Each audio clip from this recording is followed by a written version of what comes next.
we did a lot of off-season training. I kind of started mine really early just because I knew the last race, which was EnduroCross for us, and and the first race, which is this round, we're pretty close, about a month separated. So I started my off-season training back like beginning of October. So that was good. We did some testing on the bike, and to be honest, we didn't really change much. I kept my same suspension setting I've ran for the last 2 years. So if it's not broke, don't fix it, in my opinion.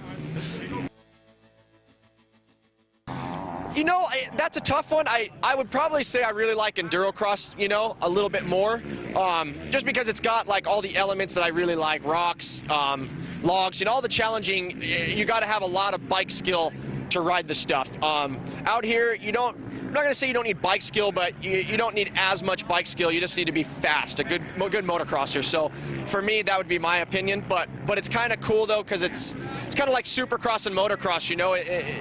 It's two variations of riding. It's the same thing for us. Like sometimes when you're a little burnt out motocrossing, it's nice to go ride and do EnduroCross. And then sometimes you start getting burnt out in EnduroCross, you can always go ride a motocross. So it's fun. It keeps the year kind of fresh and exciting. So.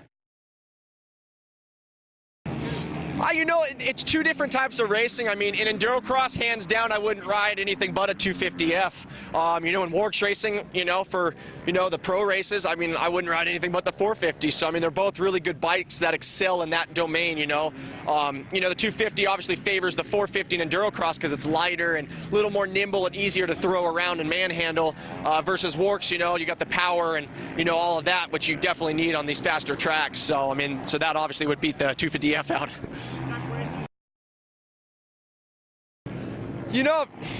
It's a new year. Anyone who lines up on that starting gate, there's a lot of changes that can be made in the off season. So, you can't really underestimate anyone. Of course, the guys who were up there last year, Mike Brown and, my teammates, Taylor Robert and Bobby Garrison, they're going to be fast, we know that. And, definitely some other guys that will be hauling the mail too. So, something to prove. And so, I mean, I don't count anyone out. I want to battle them all.